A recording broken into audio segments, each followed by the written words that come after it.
सर्वांना माहिती कुठला कार्यक्रम आहे? महिला दिन. तर या महिला दिनानिमित्त आपल्याकडे जो आपल्या शाळेमध्ये कार्यक्रम साजरा होतोय अशा कार्यक्रमाचा अध्यक्षस्थान आमच्या ज्येष्ठ भगिनी प्रस्तुत मॅडम यांनी स्वीकारावं अशी माझे सहकारी यांनी सूचना मांडलेली आहे त्याला मी तुमच्या सर्वांच्या वतीने अनुमोदन देतो.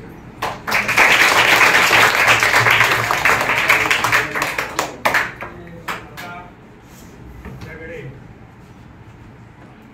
आपल्या महिला दिनाच्या निमित्त आपल्या सर्व या ठिकाणी ज्या तुमच्या महिला भगिनी तुमच्या महिला शिक्षिका या ठिकाणी जमलेल्या आहेत तर या सर्वांचं सुप्रथम आपण या ठिकाणी सत्कार आणि स्वागत करतो. छोटासा एक गुलाबाचं फूल आणि एक भेट वस्तू त्यांचा त्या ठिकाणी सत्कार करणार आणि मी आजचा सत्कार मुद्दाम विद्यार्थ्यांच्या हस्ते.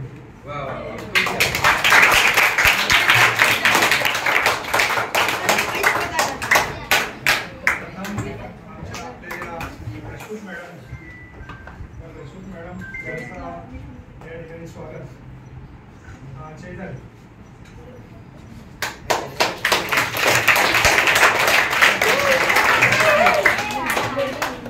चैताली करावं.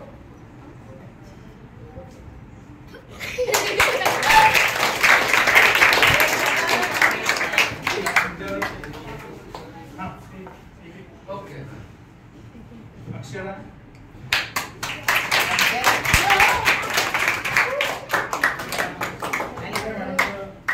स्वागत या ठिकाणी अक्षरा करेल.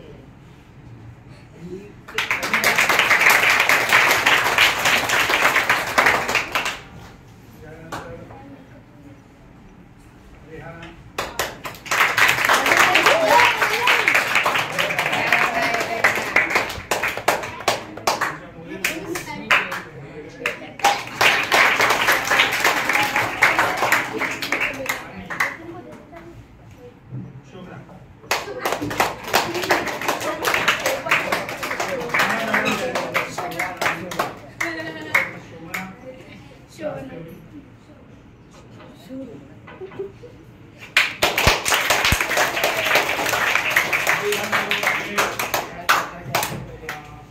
सर आहेत सोलेकर सर त्यांचं स्वागत या ठिकाणी.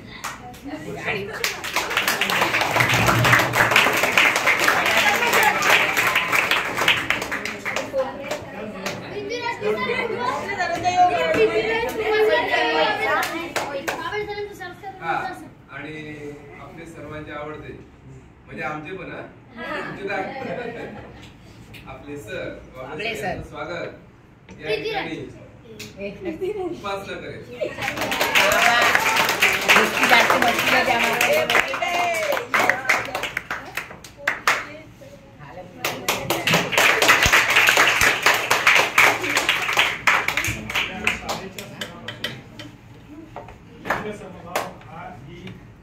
जागृती होणं फार महत्वाचं आहे आणि म्हणून आजचा आपला सुरुवात सुद्धा आपण त्याच पद्धतीने करणार आहोत. मी आता मुलांकडून सुरुवात करणार आहे. मुलं जे आहेत ते मॅडमना एक छोटीशी भेट म्हणून ते देतील तर त्यासाठी पृथ्वीराज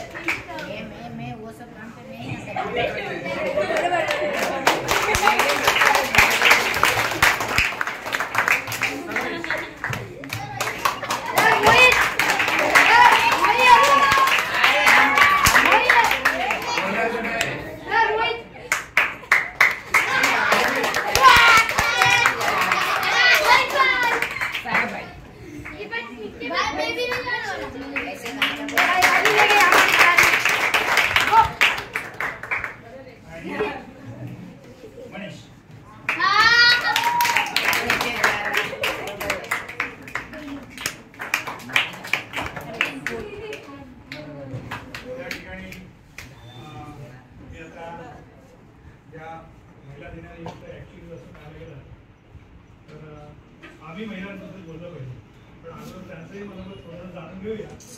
म्हणून मी विनंती करतो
फार आमच्यासाठी खूप काय म्हणतात त्याला खूप कौतुकाची आणि एक अभिमानाची बाब आहे की आम्हाला इथे तरी आम्हाला तेवढा आदर मिळतोय.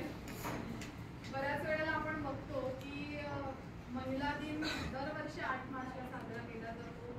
तो का केला जातो वगैरे याची सगळी माहिती आपल्या व्याख्यानांमधून आणि भाषणांमधून दिली जाते. परंतु आपण बघतो की प्राचीन काळापासून महिला ह्या जरी पुरुषप्रधान संस्कृती असली तर पूर्वीच्या ज्या विदुषी होत्या, गायत्री, मैत्रेयी, लोपामुद्रा या ज्या ऋषींच्या पत्नी होत्या, तर ह्या पत्नी ह्या वादविवादामध्ये भाग घ्यायच्या आणि त्याचं पांडित्य त्या सिद्ध करायचं.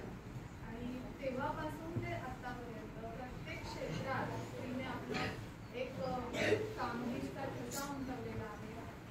मूल आणि मूल म्हणजे कौटुंबिक आणि बाहेर पडलेल्या व्यवसायानिमित्त बाहेर पडलेल्या अशा आपल्या या सगळ्या स्त्रिया मूल आणि मूल दोन्ही सांभाळतात. पण तरी पण आपण असं बघतो दरवेळेस की हा महिला दिन साजरा करताना महिलांविषयी भरभरून बोलल्या जातं, त्यांना भेट दिली जाते, फुलं दिली जातात. पण प्रत्यक्षात घरी गेल्यानंतर मात्र त्या महिलेला म्हणजे भाजी काय करायची, आता स्वयंपाक कोणता करायचा आणि आता मुलांचा अभ्यास घ्यायचा आहे, ह्या जबाबदाऱ्या ह्या फार पाळाव्याच लागतात. म्हणजे मल्टी टास्किंग म्हणतो ना आपण की वेगवेगळ्या प्रकारची कामं करणारी अष्टभुजा असणारी अशी महिला आहे आम्ही, असं मला वाटतं.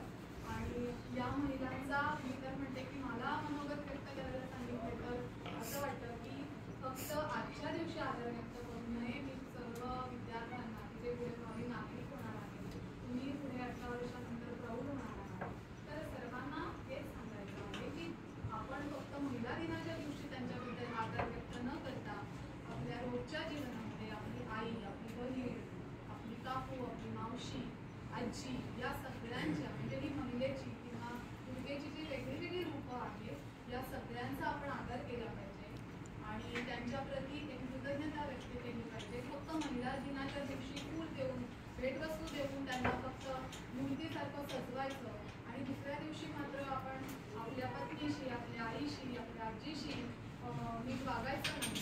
तर असं न करता हे कायमस्वरूपी झालं पाहिजे. जेव्हा आपण म्हणतो की शिवगा घडला पाहिजे तर त्यासाठी जिजाऊंनी सुद्धा आणि मुलींनी सुद्धा जिजाऊंसारखं आपल्या मुलांना, आपल्या कुटुंबातल्या लहान बाळांना तसे संस्कार दिले पाहिजे. शिवगा घडायचा असेल तर आधी जिजाऊ चांगली निपजली पाहिजे, जिजाऊ चांगली असली पाहिजे. तर मग हे कसं असेल आणि तरच पुढच्या काळामध्ये आपण बघतो की स्त्री सुरक्षितता किंवा स्त्रिया अबला आहे असं म्हटलं जातं, पण ती सबल केव्हा होईल तर तिने स्वतः आपल्याला रक्षण केलं पाहिजे असं वाटतं. आणि मुलांनी किंवा पुरुषांनी सुद्धा केवळ आजच्या दिवशी न करता कायमस्वरूपी तिचा आदर केला पाहिजे, सन्मान केला पाहिजे. आणि एक स्त्रीने सुद्धा प्रत्येक स्त्रीचा तेवढाच आदर आणि सन्मान केला पाहिजे आणि तरच पुढच्या काळामध्ये स्त्री ही सुरक्षित राहील. तिने आणि सुरक्षिततेसाठी कोणावर अवलंबून न राहता आपण आपलं खंबीरपणे आपणच आपलं स्वतःचं रक्षण करायला शिकलं पाहिजे. कशाच्या माध्यमातून तर पहिले शारीरिक कुवत आपली चांगली बनवली पाहिजे. आपण शरीराने सुदृढ असणं, निरामय असणं पहिले गरजेचं आहे. आपण वेगवेगळे संरक्षणाचे जे वेगळे कराटे म्हणा किंवा ज्या काही गोष्टी आहेत त्या आपण पहिले शिकून घेतल्या पाहिजेत. म्हणजे आपलं रक्षण करायला कोणी श्रीकृष्ण येईल अशी वाट न बघता आपणच स्वतःचं रक्षण स्वतः केलं पाहिजे. आणि मुलांनी सुद्धा, पुरुषांनी सुद्धा त्या स्त्रीकडे, त्या मुलीकडे एक आई, वडील किंवा आपली आजी या स्वरूपात किंवा पत्नी या स्वरूपात बघून तिचं कायमस्वरूपी आदर केला पाहिजे. तरच महिला दिन हा खऱ्या अर्थाने साजरा होईल असं मला वाटतं. तर माझं हे मनोगत 2 शब्दात संपवते आणि पुन्हा एकदा सगळ्यांना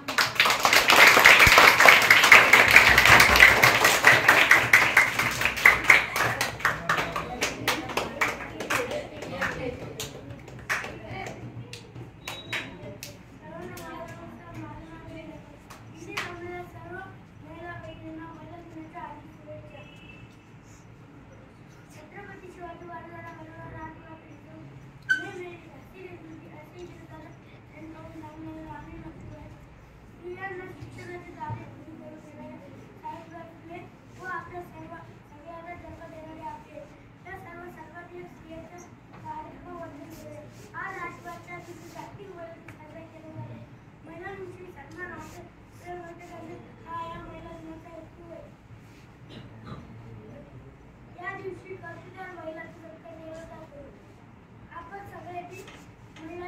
सुरक्षिततेसाठी प्रयत्न केले पाहिजे.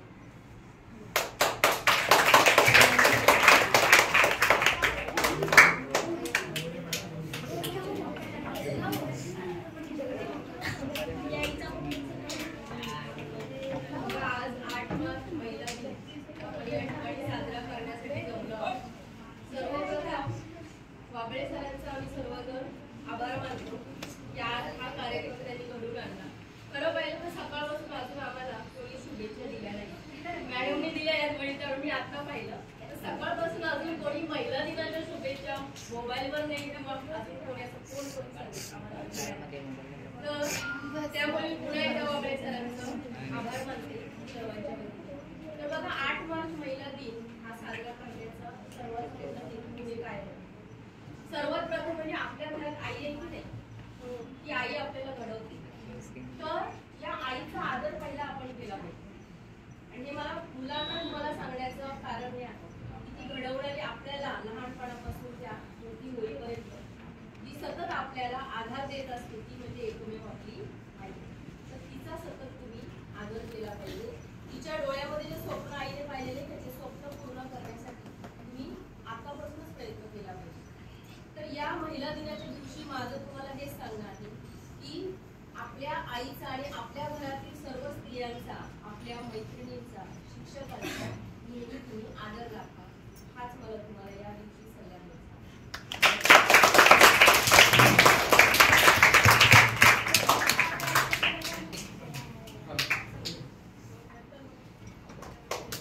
आज 8 मार्च महिला दिवस. मी प्रथमतः माझ्या सर्व सहकारी शिक्षिका यांना महिला दिनाच्या खूप लाखभर शुभेच्छा देतो आणि सर्व मुलींना सुद्धा महिला दिनाच्या शुभेच्छा. मुली मॅडम सांगितलं की सकाळपासून आम्हाला व्हॉट्सअपला नाही आणि फोन करून नाही आणि समोरासमोर पण कुणी शुभेच्छा दिल्या नाही. पण आम्ही दोघे ठरवलं होतं की फोनवर व्हॉट्सअपला इथे तिथे शुभेच्छा द्यायच्याच नाही, डायरेक्ट आपल्या सभेमध्ये म्हणजे कार्यक्रमावरच आम्ही शुभेच्छा देऊया असं ठरवलं होतं. आणि त्याप्रमाणे हा कार्यक्रम आपण अरेंज केलेला आहे. मित्रांनो, मी तुम्हाला नेहमी सांगत असतो शिकवत असताना या जगामध्ये जाती दोनच, स्त्री आणि पुरुष. ज्याप्रमाणे तुमची सायकल असेल, तुमची बाईक असेल, ही जर चालवायची असेल तर 2 चाकं लागतात. एकच सायकलला एकच चाक असेल तर तुम्ही सायकल चालू शकत नाही. बाईकला एकच चाक असेल तुम्ही चालू शकत नाही. त्याप्रमाणे हे जग जर चालवायचं असेल तर महिलांशिवाय पर्याय नाही. म्हणजे हे जग अर्ध महिलांचं आहे. अगदी शाळेपासून, घरापासून, अगदी संपूर्ण निसर्गापासून सर्व. आणि मग ह्या महिलांचं एवढं मोठं स्थान असताना त्यांना कुठेतरी डावलल्याचं आपल्याला दिसत असतं. आपला समाज किंवा इतिहासामध्ये सुद्धा आपण अनेक उदाहरणं पाहिलेली आहेत. आजचा हा महिला दिन साजरा करण्याचं कारण हेच आहे की महिलांच्या प्रती आपल्या मनात, पुरुषांच्या मनात आदर पाहिजे, आदर निर्माण झाला पाहिजे. कारण महिलांशिवाय आपलं काही चालत नाही. आधी तुम्ही मुलगे आहात, घरामध्ये तुमच्या आईने, तुमच्या मोठ्या दिदीने एक दिवस स्वयंपाक केला नाही तर तुम्ही उपाशी राहणार आहात. खरंय ना? म्हणजे आपल्या घरातली ती महिला, आपली आई असेल, आपली आजी असेल, आपली ताई असेल, तिच्या वेळा बघा तुमचं किती अडते. फक्त स्वयंपाकाला सांगितलं, अशा सगळ्याच गोष्टी तुमच्या राहणार आहेत. आणि मग अशा महिलांच्या प्रती आपण आदर किती ठेवतो? आमचे असे काही विद्यार्थी आहेत की ते आईवर रुबाब खेचतात. मला जेवायला देते की नाही, माझं ताट उचलते का नाही, जेवल्यानंतर ती तो म्हणतो माझं ताट उचल, तुला समजत नाही का, मला पाणी प्यायला दे. हा आदर आहे का तुम्ही तुमच्या आई प्रती केलेला? महिलेप्रती ठेवलेला आदर आहे का? हा ठेवला पाहिजे. हा आदर आपण आपल्यामध्ये निर्माण केला पाहिजे. आणि जर तुम्ही ह्या आपल्या आईबद्दल, आपल्या ताईबद्दल, आपल्या शिक्षकांबद्दल, आपल्या शिक्षकांनी दिलेल्या सूचना आपण पाळल्या पाहिजे. बरीचशी मुलं मॅडम म्हणतात बाळा इकडे, तो तिकडे पळतो, बस तो उभा राहतोय, म्हणजे आपण अनादर करतोय. मी तुम्हाला सगळ्यांना सांगतोय मुलांना की ही सुरुवात आपण आपल्या घरापासून आपल्या शाळेपासून करायची आहे. आणि असा तुमच्या मनामध्ये तुम्ही निश्चय करायचा आहे की माझ्या शिक्षकांनी माझ्या टीचरांनी दिलेला आदेश मी तंतोतंत पाळणार. टीचरांनी सांगितलं शांत बस तर शांत बसलं पाहिजे, हा अभ्यास कर तर केला पाहिजे, हे गणित लिह तर लिहिलं पाहिजे. आले ना मनात निश्चय केला का? ते जे वातड पोर आहे त्यांनी केला का? असून दात दाखवायचे ना मला मनामध्ये निश्चय करायचा मी आजपासून सरांनी सांगितल्याप्रमाणे वागणार. माझ्या शिक्षिका माझ्या या विद्यार्थिनी भगिनी आहेत त्यांचा पण मी आदर करेन. त्यांना वाच्यक शब्द काय बोलणार नाही, चुकीचा शब्द बोलणार नाही. आणि हे जेव्हा तुम्ही असं वागणार तेव्हा तुम्ही महिलांच्या प्रति आदर निर्माण केलेला आहे असं होईल. आणि तो तुम्ही केलाच पाहिजे. या ठिकाणी मी थांबतोय कारण बोलण्यात खूप आहे.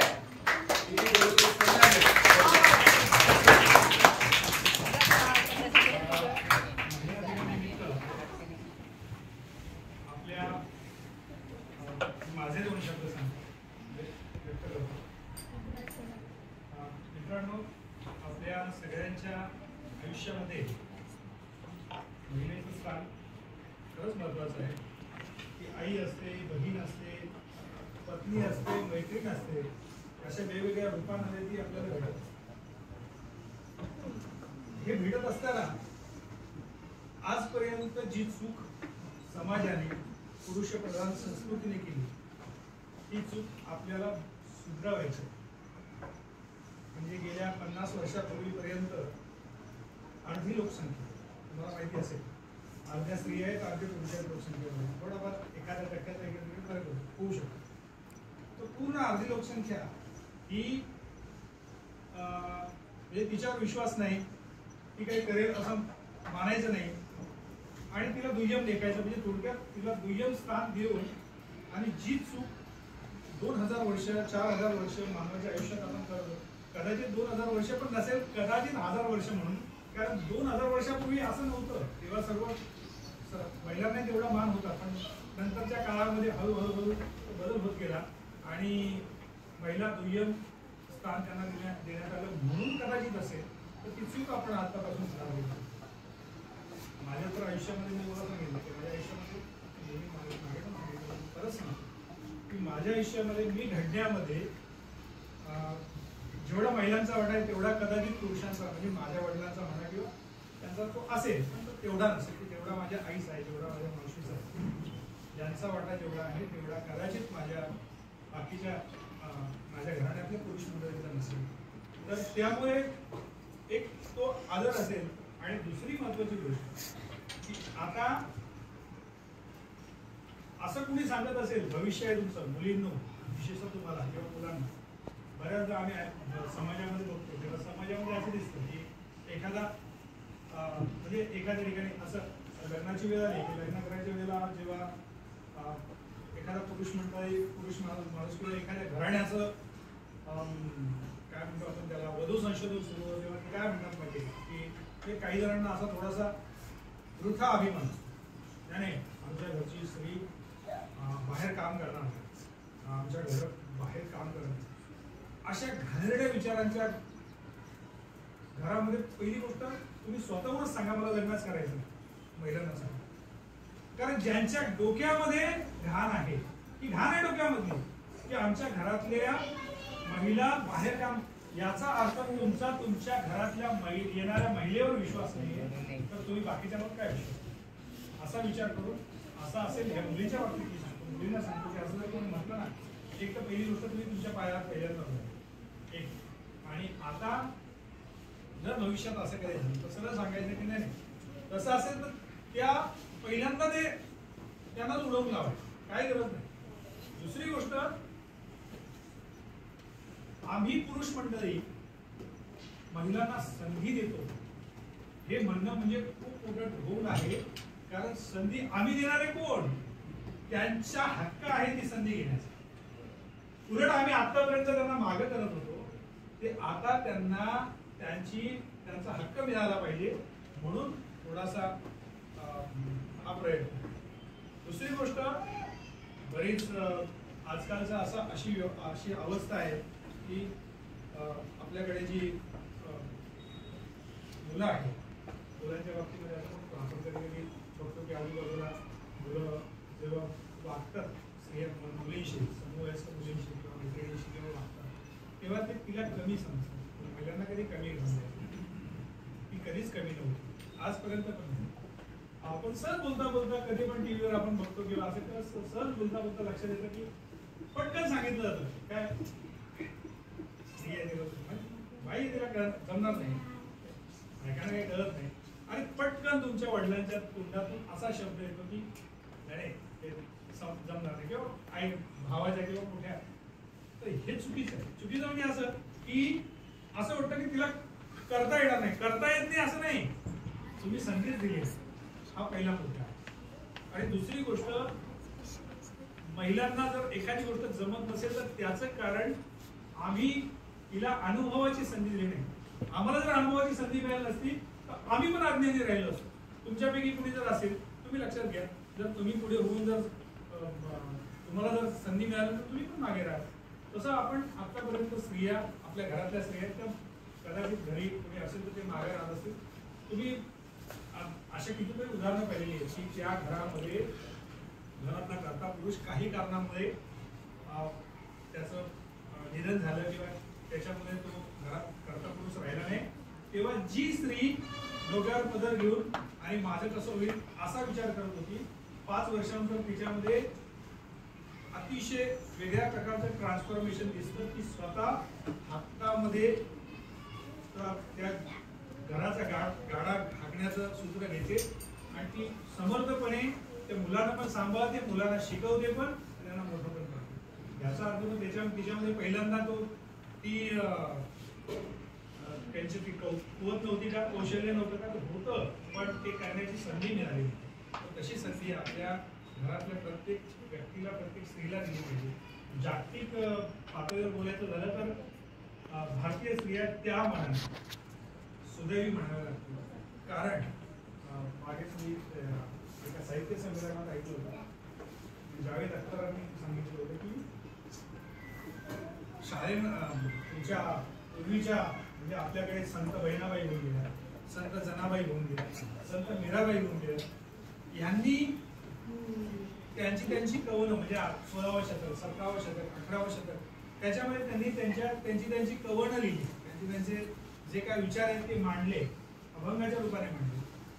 की ज्या वेळेला युरोपमध्ये, अमेरिकेमध्ये ज्यांना ते जे स्वतःला पाश्चात्य समजतात आणि जे स्वतः खूप ग्रेट किंवा आम्ही खूप वरच्या दर्जाचे आणि खूप पुढारलेले आहेत, तर त्या ठिकाणी 18व्या शतकामध्ये ब्रुक्स नावाच्या लेडीला म्हणजे महिलेला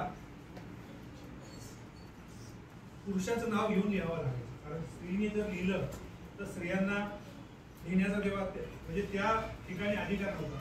त्यावेळेला आपल्याकडे भारतीय स्त्रिया लिहित होत्या. त्यावेळेला आपल्याकडे भारतीय विदुषी स्त्रिया या ठिकाणी म्हणजे मोठमोठ्या विद्वान अशा स्त्रिया आपल्या इतिहासामध्ये होऊन गेलेल्या. तेव्हा त्या मानाने भारतामध्ये ही चळवळ पुढील लवकर सुरू झाली आणि आपल्याकडे युरोपमध्ये आणि इकडे मात्र ही चळवळ थोडीशी मागे पडलेली दिसते.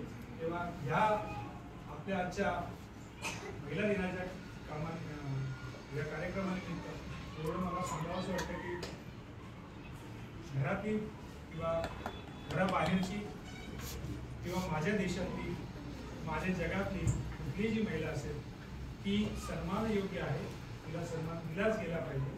कोणत्याही प्रकारे लिंग समभाव राखला गेला पाहिजे आणि प्रत्येक स्त्रीचा आदर झाला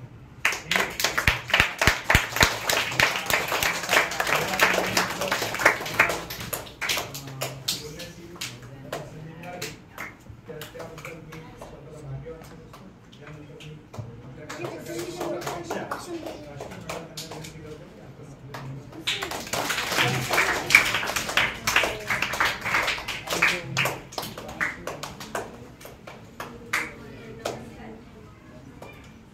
पहिलं बद्दल आपल्या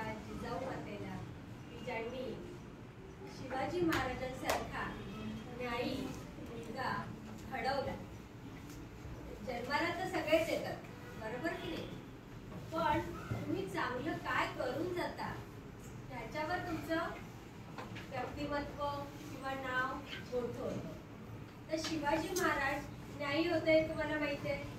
त्यांच्यामध्ये जातीभेद नव्हता, पण स्त्रियांना ते अन्याय, स्त्रियांवरचा अन्याय ते सहन करू शकत नव्हते. आणि ज्याने कोणी असं काही केलं की त्याला अगदी कडक शिक्षा द्यायची. तर हे संस्कार म्हणजे कोणी केले बरं? कोणी केले? जिजाऊंनी. म्हणजे चांगले संस्कार करणं जे आपण म्हणतो ते आई आणि वडील दोघांचं काम असतं, बरोबर आहे. पण त्यातल्या त्यात पण आई जास्त घडवते. का घडवते? तर मुलं छोटेपणापासून कायम कोणाजवळ असतात, जास्त जवळ कोणाच्या असतात? आईच्या. मग आई जे जे सांगेल ते आपण ऐकत जातो आणि तसं कृतीमध्ये करत जातो. आणि आई ह्या शब्दामध्ये खूप ताकद आहे. आणि महिला जे आपण म्हणतो तर आपल्या देशाला इतका छान इतिहास आहे की तुम्ही बहिणाबाईच्या कविता बघितल्या असतील. तर बहिणाबाई किती शिकलेल्या होत्या माहित आहे? माहिती आहे का किती शिकलेल्या? नाही. त्या पूर्ण अशिक्षित होत्या, म्हणजे त्यांना बाराखडी पण येत नव्हती. पण त्यांची बुद्धिमत्ता इतकी तेजस्वी होती की छोट्या छोट्या निरीक्षणात पण त्यांना ज्या भावना निर्माण होत होत्या, ज्या वेदना जगातल्या दिसत होत्या, त्या तोंडाने बोलत होत्या. आणि त्यांचा जो मुलगा आहे त्याला कौतुक वाटायचं. तो आईच्या प्रत्येक कविता स्वतः लिहून काढायचा आणि त्यांच्या मुलाने त्या कवितांचं असं पुस्तक तयार केलं. आणि त्या स्वतः अडाणी असताना देखील त्यांचे पुस्तक आज मोठ्या मोठ्या जे वरचं शिक्षण घेतात, PhDचं वगैरे, त्यांच्यासाठी अभ्यासाला त्यांची पुस्तकं आहेत. आणि म्हणजे ह्या महिला थोरच की नाही. आणि दुसरी गोष्ट आपण संत तुकाराम बघितले, नंतर त्यांच्या घरी स्त्रियांचं बघितलं, नंतर जनाबाई. म्हणजे किती. आणि स्त्रिया बघा तापट दिसतात का कुठे? फायटिंग करणाऱ्या दिसतात का? नाही. जास्त करून कोण करतात? असा पुरुष करतात. मग स्त्रीला किती समज आहे, महिलेला किती समज आहे की तेवढं कंट्रोल करून चांगल्या वाईट ह्या दोन गोष्टींचं तिला सारासार निदान करता येतं. आणि ज्या मुलांनी स्त्रीचा सन्मान केला, म्हणजे तुम्ही तुमच्या आईचा असू दे, बहिणीचा असू दे, किंवा आपल्या आजूबाजूला शेजाऱ्यांचा असू दे, प्रत्येक मुलीचा स्त्रीचा पण काय केला पाहिजे? सन्मान केलाच पाहिजे. आणि मुलींना पण मी सांगू इच्छिते की आपण पण असं वागायचं, आपले विचार असे ठेवायचे, आपलं राहणीमान असं असायला हवं की आपल्याकडे बघितल्यावर बाहेरच्या कुठल्याही मुलाला किंवा कुठल्याही व्यक्तीला काय वाटलं पाहिजे की माझी बहीण आहे. काय वाटलं पाहिजे? की माझी बहीण आहे. इतकं तुमचं वागणं, राहणीमान सात्विक असायला हवं. आणि आता आपल्या शाळेमध्ये बऱ्याच मुलांच्या घरी वडील लक्ष देत नाही. खूप मुलांच्या घरी तुम्ही तुमचा विचार करा की आपल्या घरात आई जास्त लक्ष देते की वडील लक्ष देतात. आता माझ्या पाण्यात आतापर्यंत असं नाही, बऱ्याच मुलांचे वडील दारू पीत बसतात, घरात किराणा आणत नाही, म्हणून आई उपाशी ठेवते का मुलांना? ठेवते नाही. म्हणजे तिच्यामध्ये किती ताकद आहे बघा. तिच्यामध्ये ताकद नसली तरी तिची बुद्धिमत्ता एवढी आहे की ती आपल्या मुलाला वाऱ्यावर सोडत नाही. तो धुण्या भांड्याची कामं करेल, काही करेल, स्वतः उपाशी राहील, पण आपल्या मुलासाठी ती झटत असते. आणि मग त्या तुमच्या घरातल्या महिलेसाठी, तुमच्या आईसाठी, बहिणीसाठी तुम्ही आज काय घेतलं पाहिजे? महिला दिनाची एक प्रतिज्ञा करा की मी आजपासून भरपूर काय करेन? खूप अभ्यास करेन आणि तिचे जे आतापर्यंतचे जे कष्ट आहेत त्या कष्टांचं मी काहीतरी चीज करून दाखवेन. जिजामातेला शिवाजी महाराजांनी किती सुख दिलं सांगा? दिलं की नाही? जिजामाता एकदम खुश पाहिजे की काय माझ्या पोटी एवढा रत्न जन्माला आला. तसंच तुम्हाला आज महिला दिनाच्या आईसाठी काही गिफ्ट द्यायचं असेल तर आजपासून मणी धरा की मी एवढा तास अभ्यास करेन आणि मोठा होऊन काहीतरी होईल आणि माझ्या आईला मी अगदी सुखी ठेवेन. माझ्या बहिणीसाठी मी भक्कम उभा राहील. कळलं? आणि आजच्या या महिला दिनाच्या सगळ्यांनाच खूप खूप शुभेच्छा. आपल्या आजच्या या महिला दिनाच्या निमित्त सर्व शिक्षक भगिनी या ठिकाणी जमल्या आणि आपण त्यांना शुभेच्छा दिल्या.